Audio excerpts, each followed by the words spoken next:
School of Magic Season 2. Title: grey cloth iron mummy. मरे हुए की उपस्थिति। धुंधली हवा का बादल धीरे धीरे फैलता गया। मरे हुए लोग इसके दायरे में स्वतंत्र रूप से घूमने में सक्षम थे।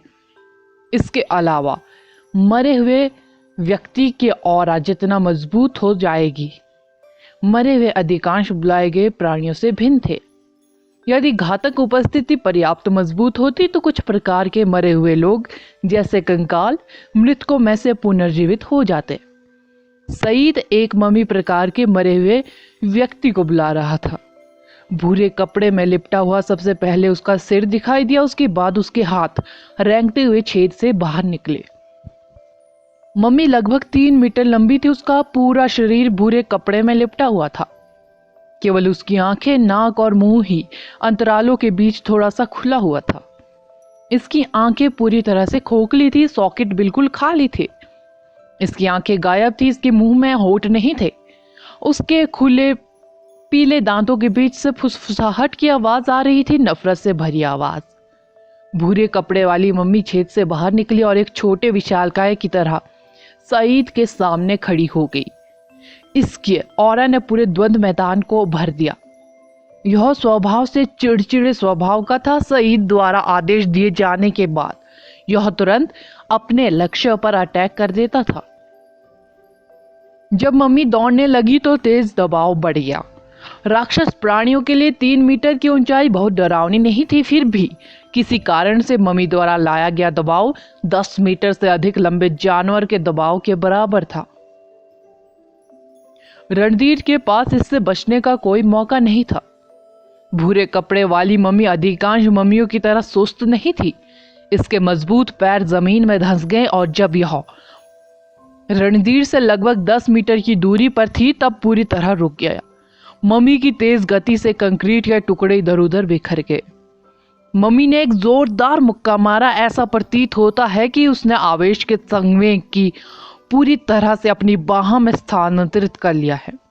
जैसे ही वह तेजी से रणधीर के चेहरे के पास पहुंची, उसकी फिस्ट से प्रकाश की तेज नीली झिलमिलाहट निकली। रणधीर ने नहीं सोचा था कि 10 मीटर दूर होने के बावजूद मम्मी उस पर मुक्का मार सकती है। उसने घबराहट में तुरंत अपना मैजिक इक्विपमेंट एक्टिवेट किया। रणधीर का शील्ड इक्विपमेंट एक टावर शील्ड था जो उसके शरीर को पूरी तरह से ढकने के लिए काफी बड़ा था। नीली झिलमिलाहट टावर शील्ड पर जोर से टकराई। जैसे ही हिंसक बल ने रक्षा की परत में प्रवेश किया और रणधीर की ओर बढ़ गया, यह एक भेदी चीख के साथ कांपने लगा। रणधीर तुरंत प्रतिक्रिया करने में सक्षम था और उसने तुरंत अपने कवच को एक्टिवेट किया। तीव्र गति से उसके शरीर के चारों ओर एक लाल कवच लिपटा हुआ था। शेष बल लाल कवच से टकरा गया, जिससे रणधीर 6 मीटर पीछे खिसक गया।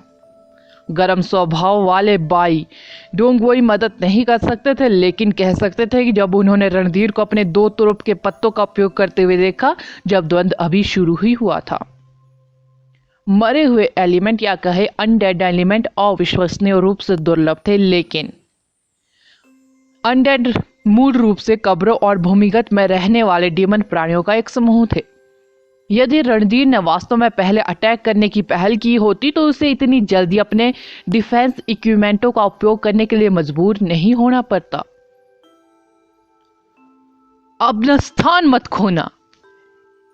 बाई डोंगवोई को पता था कि द्वंद के बीच में छात्र को डांटने से उसे कोई मदद नहीं मिलेगी, लेकिन फिर भी उसके पास रणधीर से यह कहने के अलावा कोई विकल्प नहीं था।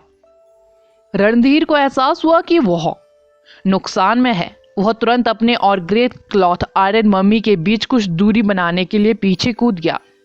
हालांकि ग्रे क्लॉथ आयरन मम्मी बहुत तेज से आगे बढ़ रही थी। पहले मुक्के के बाद इसने तुरंत रणधीर का पीछा किया। रणधीर के पास एक फायर फिस्ट डालने और उसे अपेक्षा से पहले जाहिर करने के अलावा कोई विकल्प नहीं था। ग्रे क्लॉथ आयरन मम्मी बगल में फिसल गई और जलती हुई मुट्ठी से बच गई। उग्र मुट्ठी का मार्ग धीरे धीरे फैलने वाले पंखे के आकार का था। यदि लक्ष्य बहुत करीब था तो हमले का कवरेज सामान्य मुक्के से थोड़ा ही बड़ा था। इसके अलावा यह केवल सीधी रेखा में यात्रा करता था। सही समय के साथ इससे बचना काफी आसान था। ग्रे क्लॉथ आयरन मम्मी स्पष्ट रूप से मानव मैजिक से बहुत परिचित थी। रणधीर उस समय हैरान रह गया जब उसने देखा कि मरे हुए व्यक्ति तेजी से उसके अटैक से बच रहा है। उसने ग्रे क्लॉथ आयरन मम्मी को और करीब जाने से रोकने के लिए तुरंत एक बेसिक मैजिक किया। हालांकि रणधीर का फायर बस्ट भी 4th लेवल पर पहुंच गया था, लेकिन ग्रे क्लॉथ आयरन मम्मी के खिलाफ इसकी क्षति पूरी तरह से अप्रभावी थी। मरे हुए व्यक्ति ने विस्फोट से बचने की कोशिश किए बिना ही उसमें से अपना रास्ता बना लिया। आयरन मम्मी तुरंत रणधीर के पास पहुंची। इसने अपना पैर उठाया और तेजी से उड़ते हुए रणधीर को लात मारी। रणधीर का कवच धातु से बना था। टक्कर की आवाज से साफ पता चलता है कि मम्मी का शरीर रणधीर के कवच से कितना मजबूत था। उतरने के बाद रणधीर काफी दूर तक लुढ़क गया। सौभाग्य से उसके कवच की गुणवत्ता काफी प्रभावशाली थी, अन्यथा लात से उसकी सारी पसलियां आसानी से टूट जाती। धत तेरे की! जब रणधीर को अपने सीने में दर्द महसूस हुआ तो उसने दांत खींच लिए। इस बार आप इसे चकमा नहीं देंगे। रणधीर ने दर्द सहा और एक पैटर्न पूरा बनाया। उसका दाहिना हाथ धधकती लपटों में घिरा हुआ था। Fire fist 9 dragons. रणधीर की मुट्ठी में जलती आग की लपटों में उग्र ड्रैगन आगे की ओर बढ़े और अपने पीछे आग की लपटें छोड़ गए। 9 उग्र ड्रैगन ने ग्रे क्लॉथ आयरन मम्मी पर झपटे। धधकती लपटों ने तुरंत उसके शरीर को भस्म कर दिया और पूरे क्षेत्र में आग लगा दी। शर्त है, यह बहुत अच्छा नहीं लगता। रणधीर ने जब ग्रे क्लॉथ आयरन मम्मी को संघर्ष करते हुए देखा तो वह मुस्कुराया। शुरुआत में आयरन मम्मी की ताकत और गति से आश्चर्यचकित था। हालांकि आयरन मम्मी का निश्चित रूप से उसके लिए कोई मुकाबला नहीं था। जब वह आग की लपटों से बचने की कोशिश कर रहा थी तो रणधीर ने आयरन मम्मी को मारने के लिए तुरंत कुछ मैजिक किए। सईद दूर खड़ा था, यह सुनिश्चित करते हुए कि वह रणधीर के मैजिक की सीमा से बाहर था। उसके चेहरे पर अभी भी 2 डिंपल दिखाई दे रहे थे, जिसका अर्थ है कि वह मुस्कुरा रहा था। उसकी नीली आंखों से अचानक लाल झिलमिलाहट निकली, मानो उसने अभी अभी कोई आदेश दिया हो। आग की लपटों में जलती हुई ग्रे क्लॉथ आयरन मम्मी ने अचानक गर्जना की और रणधीर की दिशा में अटैक कर दिया, जैसे कि वह पागल हो गई हो। उसका शरीर अभी भी भयंकर रूप से जल रहा था। जब यह रणधीर की ओर चल रही थी, यह अपने साथ आग की लपटें लेकर आई। रणधीर इससे बचने में असमर्थ था। वह आश्चर्यजनक गति से उड़ता हुआ चला गया, मानो कोई बड़ा ट्रक उससे टकरा गया हो। वह द्वंद्व मैदान के चारों ओर लगे बैरियर से जोर से टकराया। प्रभाव चौंकाने वाला था। प्रभाव से रणधीर का कवच लगभग टुकड़ों में टूट गया। रणधीर ने मुंह से खून उगल दिया। उसका चेहरा अविश्वसनीय रूप से पीला पड़ गया था। वह खड़ा भी नहीं हो पा रहा था क्योंकि उसकी ज्यादातर हड्डियां टूट चुकी थी। कितना कमजोर! सईद के चेहरे पर मुस्कान फैल गई। बाई डोंगवई ने शाप देने की इच्छा को रोकते हुए गहरी सांस ली। उसने तुरंत रणधीर के घावों का इलाज करने के लिए एक हीलर को बुलाया। School of magic season 2 title हड्डी कृपाण मम्मी भाग 1। वह मुर्दाकार में बहुत बड़ा नहीं है, लेकिन उसका वजन चौंकाने वाला है। इसके पैरों पर एक नजर डाले, जमीन धंसी हुई है, हालांकि वह वहीं खड़ी है। इसलिए यदि कोई अनडेड व्यक्ति से टकरा जाए तो उसका अंत रणधीर की तरह हो जाएगा। छोटे बाल और काले फ्रेम वाले चश्मे वाली एक महिला छात्र ने विश्लेषण किया। रणधीर उम्मीद से पहले हार गया। यह मिस्रवासी उनकी टीम में सबसे मजबूत खिलाड़ियों में से एक हो सकता है। अकेले ग्रे क्लॉथ आयरन मम्मी से निपटना मुश्किल है। यहां तक कि 4th लेवल की फेरे फिस्ट ने भी इसके खिलाफ कुछ खास काम नहीं किया। यह वास्तव में एक कठिन नुकसान है। अगर उन्होंने सचमुच पहल ही की होती तो उसका अंत इस तरह नहीं होता। वह कम से कम उस लोह मम्मी को तो हरा सकता था। अब कौन जा रहा है? चश्मे वाली महिला छात्र ने कहा। मैं जाऊंगी। मेरा प्लांट एलिमेंट आसानी से मरे हुए को संभाल सकता है। स्मायरा में भी प्लांट एलिमेंट है। मैं उससे बेहतर हूं, छात्रा ने शांति से कहा। वह टीम से आगे बढ़ी और अपना चश्मा ठीक किया। बाई डोंगवई अभी भी अपने गुस्से में खोए हुए थे। जब उसने मिस्री के चेहरे पर बढ़ती हुई मुस्कान देखी तो उसे और भी गुस्सा आ रहा था।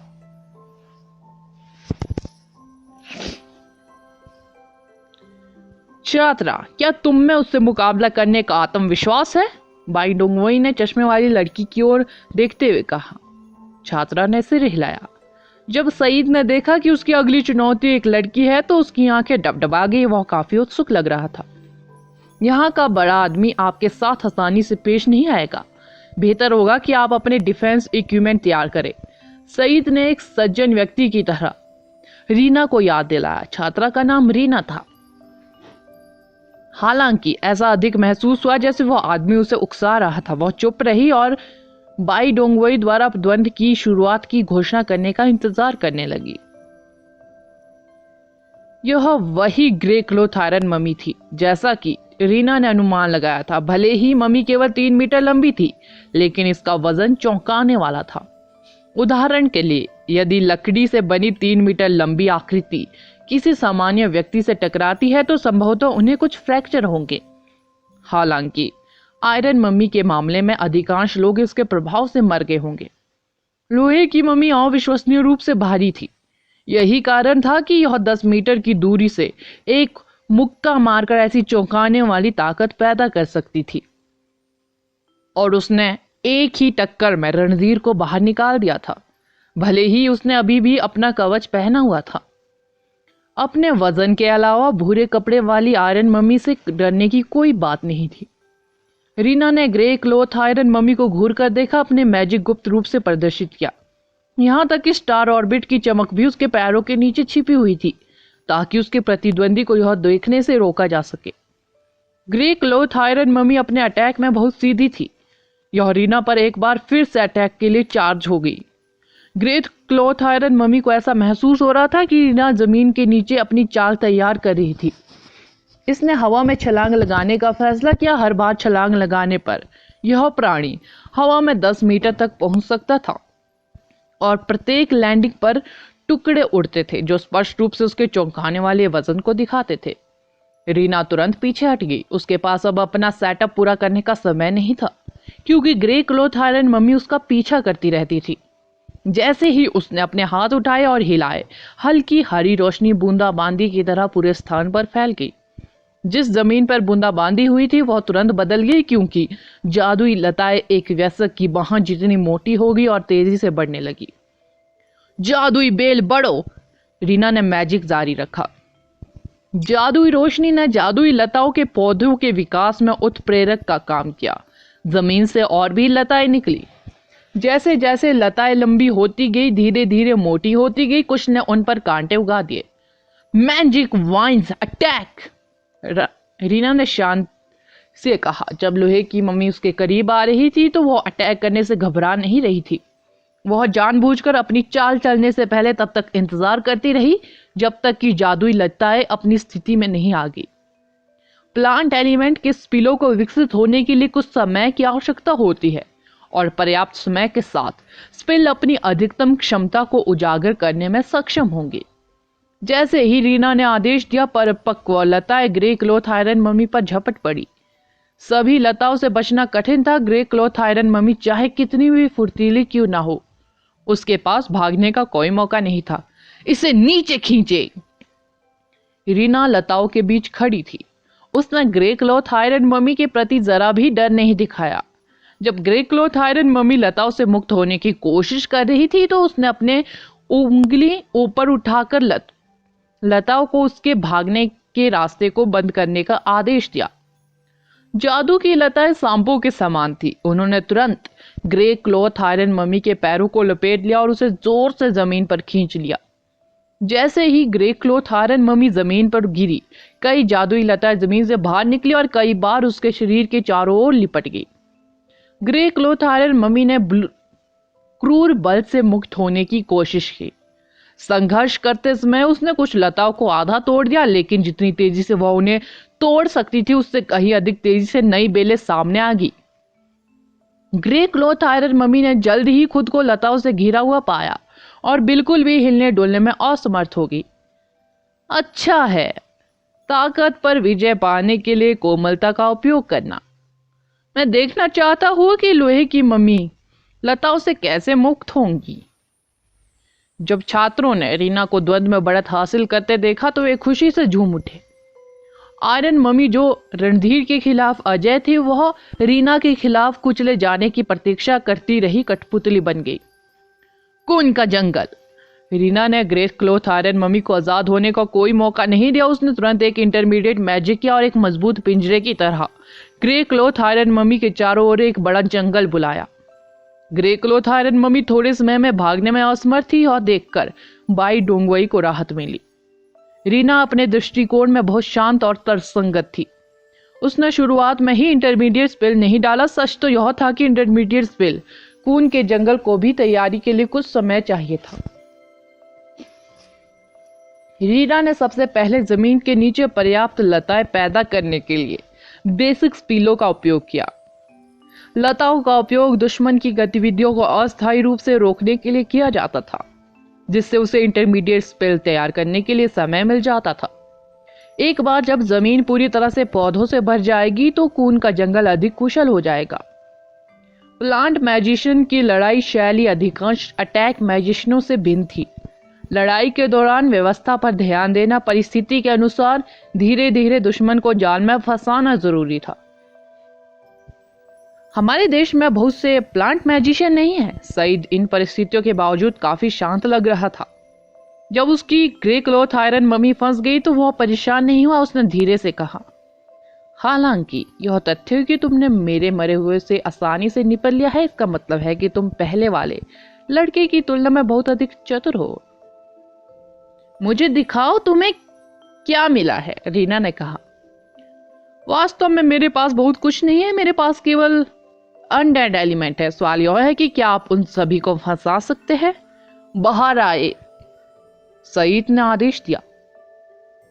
पहले वाला छेद फिर एक बार फिर प्रकट हो गया। जब सभी ने सोचा कि मरे हुए का सिर सबसे पहले बाहर आएगा तो वे तब चौंके जब उन्होंने सबसे पहले छेद से एक विशाल काली हड्डी का कृपाण बाहर निकलते देखा। School of magic season 2 title, अस्थि कृपाण मम्मी भाग 2। हड्डी का कृपाण काला था, फिर भी बर्फीली चमक छोड़ रहा था। चमकदार सतह सईद की बुरी मुस्कुराहट को भी प्रतिबिंबित कर रही थी। सबसे पहले विशाल कृपाण प्रकट हुआ, उसके बाद मरे हुए का शरीर प्रकट हुआ। ग्रे क्लॉथ आयरन मम्मी की मार्शल उपस्थिति के विपरीत दूसरे मरे अत्यधिक मार्शल थी, जो घुमावदार चादरों की परतों से लिपटी हुई थी। सफेद दफन चादरें मिस्र की मम्मियों की एक प्रतीकात्मक विशेषता थी। हालांकि अधिकांश मम्मियां सूखी लाशें थी और उम्मीद की जाती थी कि वे पतली होंगी, फिर भी विशेष मम्मी काफी मोटी थी, यहां तक कि उसका पेट भी बाहर निकल रहा था। सच तो यह है कि मांसल शरीर वाले मरे हुए लोग भी थे, लेकिन मोटी मम्मी उतनी अनाड़ी नहीं थी जितनी लगती थी। उसके हाथ में जो काली कृपाण थी, उसे देखकर किसी को भी सहज महसूस होने में परेशानी होगी। मम्मी लगभग 5 मीटर लंबी थी। यह बेसिक रूप से हड्डी कृपाण के लिए एक रथ था जो लगभग 6 मीटर लंबा था। मानव के औसत आकार की तुलना में इसके आकार का दृश्य प्रभाव बहुत अधिक था। मम्मी बैल की तरह दहाड़ती थी, लेकिन उसकी चीख किसी जानवर जैसी नहीं थी। तेज गड़गड़ाहट से सबके कान गूंज रहे थे। यह मेरी मृत्यु कृपाण मम्मी है। मुझे आशा है कि आप लड़ाई का आनंद लेंगे। सईद जोर से हंसा। डेथ सेबर मम्मी का ऑरा अद्भुत था। इससे पहले कि रीना इसके प्रकार का विश्लेषण कर सके, इसने तुरंत काले कृपाण को बेतहाशा घुमा दिया। प्राणी में अद्भुत शक्ति थी। यह भारी कृपाण को पूर्ण चक्र में घुमाने में सक्षम थी। क्या आप मजाक कर रहे हैं? यह बहुत दूर था। छात्र हक्के बक्के रह गए। डेथ सेबर मम्मी रीना से कम 100 मीटर दूर थी। कभी सभी ने सोचा कि जब तक मरे हुए से दूरी बनाए रखेंगे तब तक वे सुरक्षित रहेंगे। इसलिए नहीं कि कोई मैजिक नहीं था जो उस तक पहुंच सकता था, बल्कि इसलिए क्योंकि अधिकांश जादूगर इतनी दूरी पर समय पर प्रतिक्रिया करने में सक्षम थे। काली कृपाण मम्मी ने जमकर अटैक किया। हर कोई डेथ सेबर मम्मी के मांस को हिलते हुए देख सकता था। कृपाण आगे की ओर उछला। इसने सिर्फ हवा को ही नहीं काटा, इसने जमीन को भी आधा काट दिया। यह स्पष्ट रूप से झटके की लहर तेजी से हवा में उड़ी, जिसके बाद जमीन फट गई जैसे कि भूकंप आ रहा हो। बल ने जमीन के साथ एक विशाल खड्ड को तोड़ दिया। खड्ड 100 मीटर लंबा था। इसने रास्ते में जादुई लताओं और खून के जंगल को आधा काट दिया। स्लैश के बाद हवा का तेज झोंका आया तो लकड़ी के टुकड़े हवा में बिखर गए। हिंसक अत्याचारी स्लैश ने रीना के सेटअप को पूरी तरह से नष्ट कर दिया था। शॉक वेव अभी भी रीना की ओर बढ़ रही थी, जिससे उसके कवच पर गहरा घाव हो गया। यह उसकी त्वचा को काटने से इंच भर दूर था। रीना खाली खड़ी थी, लताएं हवा में बेतहाशा बह रही थी। वह चौंका देने वाली खड्ड को देखती रही। स्लैश स्पष्ट रूप से 100 मीटर दूर से किया गया था, फिर भी ऐसा महसूस हुआ जैसे हड्डी का कृपाण उसके ठीक सामने घुमाया गया था। उसका दिल जोरों से धड़क रहा था। रीना का पूरा ध्यान डेथ सेबर मम्मी पर था। वह पूरी तरह से भूल गई कि लताओं के नष्ट होने के बाद ग्रे क्लॉथ आयरन मम्मी मुक्त हो गई थी। वह जीव उसके काफी करीब भी था। रीना स्तब्ध रह गई। जब उसने ग्रे क्लॉथ आयरन मम्मी को अपने ओर आते देखा तो उसे पता चल गया कि वह द्वंद्व हार गई है। मैं मानती हूँ। रीना ने न्यायाधीश बाई डोंगबोई और सईद को संकेत देने के लिए अपना हाथ उठाया कि वह द्वंद्व हार गई है। वह चोट नहीं खाना चाहती थी, क्योंकि इससे उसे ट्रेनिंग में भाग लेने से रोका जा सकता था। उसने तभी स्वीकार किया था जब उसे पता चला कि उसके पास ग्रे क्लॉथ आयरन मम्मी के अटैक से बचने का कोई मौका नहीं था। हालांकि रीना को इतनी जल्दी हमले की उम्मीद नहीं थी। वह अपना वाक्य पूरा भी नहीं कर पाई थी कि उसे महसूस हुआ कि कोई तेज शक्ति उससे टकरा रही है। उसने जो कवच की पतली परत पहनी हुई थी उससे कोई फर्क नहीं पड़ रहा था। उसका शरीर थोड़ा बेडौल हो गया था। हड्डियों के टूटने की आवाज इतनी तेज और स्पष्ट थी कि हॉल में मौजूद 100 से अधिक लोगों की पूरी भीड़ शांत हो गई। हवा में गिरने के कारण रीना का शरीर पूरी तरह से विकृत हो गया था। लड़ाई देख रहे छात्र उस दर्द को स्पष्ट रूप से महसूस कर सकते थे जो वह सहन कर रही थी। गधे, क्या तुमने उसका समर्पण नहीं देखा? बॉय डोंगोई ने तुरंत गुस्से से सईद को कहा। सईद माफी मांगने वाला था, लेकिन बाई डोंगोई के गुस्से से डांट सुनकर उसकी अभिव्यक्ति खराब हो गई। उसने रुखाई से कहा, सबसे पहले उसे पहले ही आत्मसमर्पण कर देना चाहिए था। उसने वास्तव में अपना वाक्य वहां पूरा नहीं किया। दूसरा, भले ही वह मरा हुआ व्यक्ति मेरे आदेशों का पालन कर रहा है, वह वास्तव में मैं नहीं हूं। वे शुरू से ही हिंसक प्रकृति के हैं, इसलिए अगर मैंने इसे रोकने की कोशिश की तो जरूरी नहीं कि यह समय पर अपना हमला रोक दे। बाई डोंगवई इतने गुस्से में थे कि उन्हें घमंडी मिस्री को खुद सबक सिखाने की इच्छा हुई। हालांकि रीना की हालत देखने के बाद वह उस आदमी के साथ अपना समय बर्बाद करने के मूड में नहीं थे। वह तुरंत उसकी जांच करने के लिए उसके पास गए। कैसी है वो? कैसी रह रही है? कितना दुष्ट! यदि अटैक थोड़ा मजबूत होता तो रीना अब तक मर चुकी होती, हीलर ने अपने दांत भींचते हुए कहा। बस सुनिश्चित करे कि वह जीवित रहे, बाई डोंगवई ने कहा। मेरी मदद करो, उसके कंधों और पैरों को पकड़ो, वे पूरी तरह से टूट गए हैं। प्रशिक्षक, आपको oriental pearl tower magic association का दौरा करना चाहिए और एक उच्च लेवल हीलर से पूछना चाहिए। मैं गारंटी नहीं दे सकता कि मैं उसे बचा सकती हूँ, हीलर ने सख्ती से कहा। बाई डोंगवई ने कहा, मैं उसे ले जाऊंगा। हम ऐसा नहीं कर सकते। हम उसकी हड्डियों को और अधिक टूटने नहीं दे सकते। टूटी हुई हड्डियां उसकी धमनियों और अंगों को छेद सकती है। मुझे डर है कि थोड़ी सी भी हरकत से उसकी हालत खराब हो जाएगी, हीलर ने समझाया। क्या? गंभीरता से देखने वाले छात्र इन शब्दों से शॉक रह गए। मिस्रवासी कितना क्रूर था। क्या सचमुच उसे इतनी दूर जाना था? यह केवल एक द्वंद्व था। रीना को इतनी गंभीर क्षति पहुंचाने की कोई आवश्यकता नहीं थी, भले ही वह कितनी भी कमजोर क्यों ना हो। जब हर किसी ने रीना के विकृत शरीर को देखा तो उनकी रीढ़ में ठंडक दौड़ गई। बाई डोंगवई जल्दी से फोन करने गए। सौभाग्य से वह स्थान मैजिक एसोसिएशन के काफी करीब था। एक एडवांस हीलर अधिकांश समय आसानी से उपलब्ध होता था। कुछ ही समय बाद साधारण कपड़ों में एक पुरुष एडवांस मैजिशियन आया। उन्होंने तुरंत गंभीर रूप से घायल रीना को देखा और उस पर एक एडवांस हीलर स्पेल डाला। उसके चारों ओर एक स्पेस स्टार कॉन्स्टेलेशन दिखाई दिया। मुझे एक हाथ उधार दो, सादे कपड़े पहने जादूगर ने छात्र हीलर से कहा। जरूर, हमें टूटी हुई हड्डियों को तुरंत हिलाना होगा, वे पहले से ही उसकी रगों में फंसे हुए हैं, सादे कपड़े पहले हीलर ने कहा। मैं छात्र घबरा गया। उसकी हालत उसकी कल्पना से कहीं ज्यादा खराब थी। बात करना बंद करो, उसके रक्त प्रवाह को निर्देशित करने पर ध्यान केंद्रित करो। मैं टूटी हड्डियां हिला दूंगा।